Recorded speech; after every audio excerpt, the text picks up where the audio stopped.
हाँ तो दोस्तों, इस वीडियो के अंदर हम मैक्सन रिटेल के आईपीओ के बारे में बात करेंगे और जानेंगे कि इस आईपीओ के अंदर आपको कितना लिस्टिंग गेन मिल सकता है और आपको इस आईपीओ के अंदर अप्लाई करना चाहिए या नहीं। चलिए शुरू करते हैं। तो देखिए, सबसे पहले हम ये जानेंगे कि ये कंपनी क्या काम करती है। देखिए, जो कंपनी अभी 2018 में ये कंपनी स्टार्ट हुई है, यानी कि लगभग 4 से 5 साल ये कंपनी को स्टार्ट हुए हो चुके हैं। तो देखिए, जो कंपनी है, ये कंपनी जो गवर्नमेंट होते हैं, जो फ्रोजन फूड होता है, उसके अलावा जो स्पेशलिटी फूड्स होता है, वो ये कंपनी सेल करने का काम करती है। तो देखिए, ये कंपनी कहाँ पे सेल करती है। तो देखिए, यहाँ पे कंपनी के खुद के जो रिटेल स्टोर्स वगैरह होते हैं, यानी कि एक तरीके से अगर आप देखोगे जो डीमार्ट का जो बिजनेस मॉडल है, तो वैसे ये कंपनी ऑपरेट करने का काम करती है। लेकिन मेनली अगर हम देखेंगे तो यहाँ पे जो फ्रोजन फूड होता है, जो स्पेशलिटी फूड्स होते हैं, उसमें ये कंपनी डील करने का काम करती है। अगर हम कंपनी के प्रोडक्ट कैटेगरी की अगर हम बात करेंगे, तो यहाँ पे जो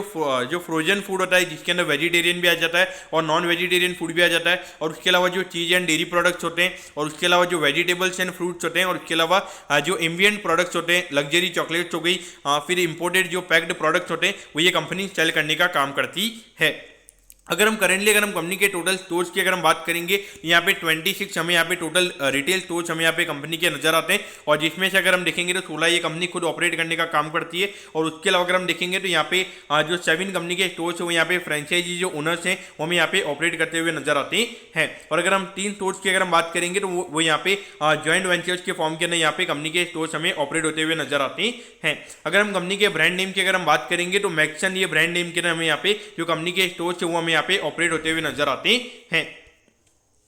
अब अगर हम उसके अलावा अगर हम बात करेंगे तो यहाँ पे अगर हम कंपनी के स्टोर्स यहाँ पे कहाँ कौन कौन सी एरिया में यहाँ पे लोकेटेड है, तो अगर आप देखोगे थाने, उदयपुर, गांधीनगर, आनंद, फिर राजकोट हो गया, फिर जामनगर हो गया और गांधीधाम हो गया। तो इसके अंदर हमें यहाँ पे कंपनी के जो स्टोर्स है वो हमें यहाँ पे लोकेटेड नजर आते हैं। और उसके अलावा अगर हम देखेंगे तो यहाँ पे 3 स्टोर्स कंपनी के सूरत के अंदर है, वडोदरा के अंदर। उसके अलावा अगर आप देखोगे तो 13 स्टोर्स हमें यहाँ पे कंपनी के अहमदाबाद के अंदर हमें यहाँ पे नजर आते हैं, और जिसके अंदर एक चॉकलेट स्टोर भी हमें यहाँ पे कंपनी का नजर आता है। अगर हम कंपनी के टोटल एरिया की अगर हम बात करेंगे, अराउंड 30,000 स्क्वायर फीट से भी ज्यादा का एरिया में यहाँ पे कंपनी का नजर आता है, और लगभग 3,000 यूनिट से भी ज्यादा हमें यहाँ पे कंपनी का टोटल स्टॉक काउंट हमें यहाँ पे नजर आता है। तो देखा जाए तो डेफिनेटली एक अच्छी बात है। लेकिन देखिए, ये जो रिटेल वाला जो रिटेल स्टोर चला के इसको एक एक्सपोनेंशियली ग्रो करना, देखा जाए तो ये काफी ज्यादा एक लो आरओसी वाला बिजनेस हमें यहाँ पे नजर आता है। तो अगर आपको यहाँ पे फिनोमिनली ग्रो करना है तो आपके पास में एक बिग पॉकेट होनी चाहिए, यानी कि लगभग आपको एक बड़ी कैपिटल यहाँ पे आपके पास में होनी चाहिए। लगभग 1000 करोड़ 1 लाख करोड़ की कैपिटल अगर आपके पास में होगी तो आप यहाँ पे फिनोमिनली ग्रो कर सकते हो। और आपके पास में इतनी कैपेसिटी होनी चाहिए कि जब भी आप मार्केट में जाओ तो आपको इजीली फंड अवेलेबल हो जाएंगे। क्योंकि अगर आप देखोगे जिस तरीके से अभी रिलायंस इतना इजीली उन्होंने इतना, अगर आप देखोगे इतना बिग पॉकेट उनका साइज है, तो उन्होंने अगर आप देखोगे लगभग हर दिन यहाँ पे 5 या 6 स्टोर हमें यहाँ पे ऑल ओवर इंडिया के रिलायंस के हमें ओपन होते हुए नजर आते हैं, और जिस तरीके से भी मार्केट हमें कैप्चर करते हुए नजर आ रहे हैं। अगर हम डीमार्ट की भी अगर हम बात करेंगे तो एक बिग पॉकेट वाले हमें राधा किशन अंबानी जी वहाँ पे नजर आते हैं, तो इसीलिए वो इतना फिनोमिनली अपने मार्केट को कैप्चर कर पा रहे हैं। उसके अलावा अगर हम देखेंगे तो यहाँ पे कंपनी ने ये भी बोला है कि डायरेक्टली जो डिस्ट्रीब्यूटर होता है या फिर जो होलसेलर होता है उसी से ये कंपनी प्रोडक्ट मंगाने का काम करती है। तो यहाँ पे बीच में कोई मिडल मैन नहीं होता है, तो उसकी वजह से कंपनी का मार्जिन यहाँ पे काफ़ी ज़्यादा रहता है। लेकिन देखिए, अगर आप इतना ज़्यादा रेवेन्यू नहीं करोगे, हार्डली अगर आपके प्रोडक्ट का 3-4 करोड़ का रेवेन्यू अगर आपकी तरफ से होगा, तो वहाँ पर आपको डिस्ट्रीब्यूटर ज़्यादा मार्जिन नहीं देगा। क्योंकि जितना कम प्राइस पे जितना रिलायंस जियो को मिलता है, जितने कम प्राइस पे डीमार्ट को प्रोडक्ट मिलता है, तो प्राइस पे आपको यहाँ पे मिलता हुआ नजर नहीं आएगा। लेकिन एक अच्छी बात यह कि यहाँ पे कंपनी ने अपनी खुद की ब्रांड लॉन्च की। अगर आप देखोगे आरएफ गवर्नमेंट करके यहाँ पे कंपनी ने एक अपनी खुद की ब्रांड लॉन्च की है, जिसके अंदर अगर आप देखोगे फ्रेंच फ्राइज हो गया, फियरी फ्राइज हो गया, फिर चिली गार्लिक जो पोटैटो शॉट्स होते हैं वो ये कंपनी सेल करने का काम करती है। फिर दिल्ली की जो आलू टिक्की होती है, यानी कि जो सारे जो रेडी टू मेड डायरेक्टली आप जाके आसानी से बना सकते हो, वो सारे ये प्रोडक्ट्स ये कंपनी बेचने का काम करती है। अगर हम यहाँ पे नॉनवेज के अंदर अगर हम बात करेंगे, चंकी फ्राइज हो गया, एग्स हो गया, फिर चिकन सीख कबाब होते हैं, वो ये कंपनी सेल करने का काम करती है। लेकिन देखिए, अगर आप खुद के ब्रांड नेम पे अगर आप प्रोडक्ट बेचोगे, अगर आपका प्रोडक्ट अच्छा होगा, तो वहाँ पे अगर डेफिनेटली अगर वो वैल्यू क्रिएट करता है तो वहाँ पर आप डेफिनेटली हाई मार्जिन वाला प्रोडक्ट बेच सकते हो। और अगर आपके कस्टमर को अगर आपका प्रोडक्ट समझ में आ गया तो कहीं से भी आपके प्रोडक्ट को ऑर्डर करने की कोशिश करेगा। तो डेफिनेटली यहाँ पे खुद के प्रोडक्ट के ऊपर ये जो कंपनी काम कर रही है वो मुझे यहाँ पे काफी अच्छे यहाँ पे नजर आया है। अब अगर हम ऑब्जेक्टिव की अगर हम बात करेंगे, यानी कि जो आईपीओ से कंपनी को पैसा मिलने वाला है उसे कंपनी कैसे यूटिलाइज करने वाली है, तो देखिए यहाँ पे कुछ नए ऑर्गेनाइजेशन जहाँ पे कंपनी सेटअप करना चाहती है, और उसके अलावा फ्रेंचाइजी मॉडल्स के अंदर यहाँ पे कंपनी उसे ऑपरेट करना चाहती है। और उसके अलावा अगर हम देखेंगे तो वर्किंग कैपिटल की जो रिक्वायरमेंट्स है, यानी कि जो डेली टू डेली कैश के रिक्वायरमेंट्स होते हैं, उसके लिए यहाँ पे ये कंपनी का आईपीओ में आता हुआ नजर आ रहा है। अब अगर हम कंपनी के प्रमोटर्स के बारे में अगर हम बात करेंगे तो देखिए राजेश इमैनुअल फ्रेंचिस हमें यहाँ पे कंपनी के प्रमोटर नजर आते हैं और मनीष शिवनारायण पंचोली हमें यहाँ पे ये दोनों कंपनी के प्रमोटर नजर आते हैं। अगर हम यहाँ पे रेवेन्यू की अगर हम बात करेंगे तो देखिए कोविड से पहले लगभग 32 करोड़ का रेवेन्यू था, फिर उसके बाद में ये नंबर 53 करोड़ का में होता हुआ नजर आया था और 21-22 में अगर आप देखोगे तो लॉकडाउन वहाँ पे भी 5-6 महीने के लॉकडाउन थे, तो इसलिए हमें यहाँ पे ये ग्रोथ कम देखने को मिली है। लेकिन अगर हम पिछले साल अगर हम देखेंगे तो ये नंबर हमें 63 करोड़ पे नजर आता है। तो देखिए इतने लोअर बेस इफेक्ट पे अगर आप देखोगे हार्डली यहाँ पे जो अगर हम ग्रोथ की अगर हम बात करेंगे हार्डली 11-12% के लगभग के ग्रोथ के नंबर्स हमें यहाँ पे नजर आते हैं। तो कहीं ना कहीं देखा जाए तो यहाँ पे कंपनी अच्छे तरीके से ग्रो नहीं कर पा रही है और कहीं ना कहीं अगर आप देखोगे तो यहाँ पे जो रेवेन्यू का जो मोटा पैसा इंक्लूडेड होता है और यहाँ पे जो इतना ज्यादा हमें जंप देखने को मिला था 32 से 53, तो मुझे लगता है कि कहीं ना कहीं यहाँ पे कंपनी ने ज्यादा फ्रेंचाइजी बेची होगी, इसीलिए यहाँ पे रेवेन्यू का नंबर इतना ज्यादा हमें यहाँ पे नजर आता है। अगर हम प्रॉफिटेबिलिटी की बात करेंगे तो ये नंबर यहाँ पे 1 करोड़ के लगभग था, फिर उसके बाद में भी कोई ज़्यादा ग्रोथ के नंबर देखने को नहीं मिले थे और पिछले साल अगर आप देखोगे 2.23 करोड़ के लगभग था और अभी जो रिसेंटली है जो कंप्लीट हुआ है वहाँ पे कंपनी ने 2.51 करोड़ का प्रॉफिट ये कंपनी ने कमाया है। लेकिन अगर आप कहीं ना कहीं अगर आप देखोगे इतने लोअर बेस इफेक्ट पे जब इतना बड़ा मार्केट आपके पास में अवेलेबल है, जो ग्रोथ यहाँ पे देखने को हमें मिलनी चाहिए वो ग्रोथ मुझे यहाँ पे कहीं नजर नहीं आ रही है। मुझे लगता है कि कहीं ना कहीं यहाँ पे कंपनी कुछ हमें यहाँ पे गलत करती हुई नजर आ रही है, या फिर कंपनी के जो स्टोर्स एक्सपांशन की अगर हम बात करेंगे तो इतना ज़्यादा कोई स्टोर एक्सपांशन नहीं है, अभी जो करंटली जो कंपनी के स्टोर्स है तो वहाँ पे इतना ज़्यादा एसेट टर्नओवर हमें यहाँ पे बढ़ता हुआ नजर नहीं आ रहा है। तो कहीं ना कहीं देखा जाए तो कुछ चीज़ें मुझे यहाँ पे लग रहा है कि मिसिंग है और जो काइंड ऑफ ग्रोथ यहाँ पे मेरे ख्याल से ये कंपनी देनी चाहिए वो ग्रोथ ये कंपनी नहीं दिखा पा रही है।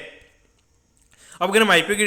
डिटेल्स के बारे में अगर हम बात करेंगे तो देखिए 23 तारीख को ये आईपीओ में ओपन होता हुआ नजर आएगा और 27 तारीख को ये आईपीओ में क्लोज होता हुआ नजर आएगा। यहाँ पे 65 रुपीज पर शेयर पे कंपनी शेयर दे रही है। 2000 शेयर का हमें यहाँ पे लॉट नजर आता है, यानी कि एक लॉट को अप्लाई करने के लिए यहाँ पे 1,30,000 रुपये यहाँ पर आपको लगने वाले हैं। अगर मैं इश्यू साइज की अगर मैं बात करूंगा तो 13 करोड़ 74 लाख रुपीज का हमें यहाँ पे आईपीओ नजर आता है, यानी कि लगभग अगर आप देखोगे 6.5 से 7 करोड़ के लगभग का हमें यहाँ पे रिटेल कोटा नजर आता है, यानी कि लगभग 50% के लगभग का रिटेल कोटा है। तो उसके हिसाब से 6.5 से 7 करोड़ के लगभग का रिटेल कोटा में यहाँ पे कंपनी का नजर आता है। और ये जो कंपनी है कंपनी हमें एनएससी के एसएमई प्लेटफॉर्म पे ये कंपनी हमें लिस्ट होती हुई नजर आएगी।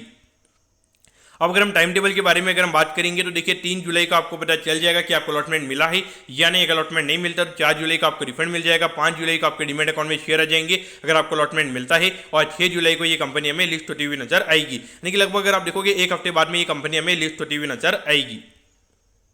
अब अगर मैं एट दी एंड अगर हम वैल्यूएशन के पैरामीटर्स की अगर हम बात करेंगे तो देखिए अगर हम मार्केट कैप की अगर हम बात करेंगे तो 53 करोड़ के मार्केट कैप पे ये कंपनी का आईपीओ में आता हुआ नजर आ रहा है, यानी कि ऑलमोस्ट अगर आप देखोगे उतना ही कंपनी का रेवेन्यू में यहाँ पे नजर आता है। तो जो प्राइस टू सेल्स रेशियो की अगर हम बात करेंगे ऑलमोस्ट 1 पे कंपनी का आईपीओ में यहाँ पे आता हुआ नजर आ रहा है। तो उसके हिसाब से अगर हम देखेंगे तो उसके हिसाब से लगभग अगर हम पी रेशियो की अगर हम बात करेंगे 20 से 21 के पी रेशियो पे ये कंपनी का आईपीओ में आता हुआ नजर आ रहा है। तो उस पॉइंट से देखा जाए तो आईपीओ का जो वैल्यूएशन है वो तो इतना ज्यादा महंगा नहीं है, लेकिन मुझे ये समझ में नहीं आया कि अगर कंपनी को लगातार एक अच्छे खासे रिटेल स्टोर का एक्सपांशन अगर कंपनी को करना है, देखिए 13 करोड़ से यहाँ पे कंपनी का कुछ भी नहीं होने वाला है। यहाँ पे लगभग मेरे ख्याल से अगर कंपनी 50-60 करोड़ का आईपीओ अगर कंपनी लेकर आती तो उसमें लगभग वहाँ पे कंपनी के 25 से 30 स्टोर यहाँ पे कंपनी के और नए ओपन हो जाते, तो वहाँ पर अगर 5-6 स्टोर भी अगर कंपनी के काफी अच्छे चल जाते तो वहाँ पे एक डेफिनेटली एक अच्छा लगभग कंपनी के जो रेवेन्यू के नंबर्स होते आराम से डबल हमें 1-2 साल में होते हुए नजर आते। तो कहीं ना कहीं देखा जाए तो मुझे लगता है कि यहाँ पे कोई एक मोटा पैसा बनाने का मुझे यहाँ पे कंपनी के प्रमोटर की थिंकिंग मुझे यहाँ पे नजर नहीं आ रही है। क्योंकि देखिए 13 करोड़ से यहाँ पे मुझे लगता है कि कोई हमारी बैलेंस शीट यहाँ पे चेंज होने वाली है, लेकिन देखिए एक 53 करोड़ का मार्केट कैप पे कंपनी का आईपीओ आ रहा है। मुझे नहीं लगता कि यहाँ पे इस वैल्यूएशन पे कुछ होने को है। एक बार के लिए लिस्टिंग यहाँ पे हो सकती है कि इतने ज़्यादा आईपीओ आ रहे तो जब ये कंपनी की लिस्टिंग होगी तो वहाँ पे बाई चांस डिमांड हमें अवेलेबल देखने को नहीं मिले तो उसकी वजह से 10-12% की नीचे लिस्टिंग हो सकती है। लेकिन मेरे ख्याल से अगर आपका 1-2 साल के अगर 1-2 साल रखिए अगर आपका नजरिया, यानी कि अगर आप 1-2 साल अगर आप होल्ड कर सकते हो, अगर आपका लंबे समय का नजरिया, तो मेरे ख्याल से डेफिनेटली आप ये कंपनी में इन्वेस्ट कर सकते हो। क्योंकि देखिए 50 करोड़ के मार्केट कैप अगर आपको 2.5 करोड़ की प्रॉफिटेबिलिटी अगर आपको मिल रही है और वहाँ पर अगर कंपनी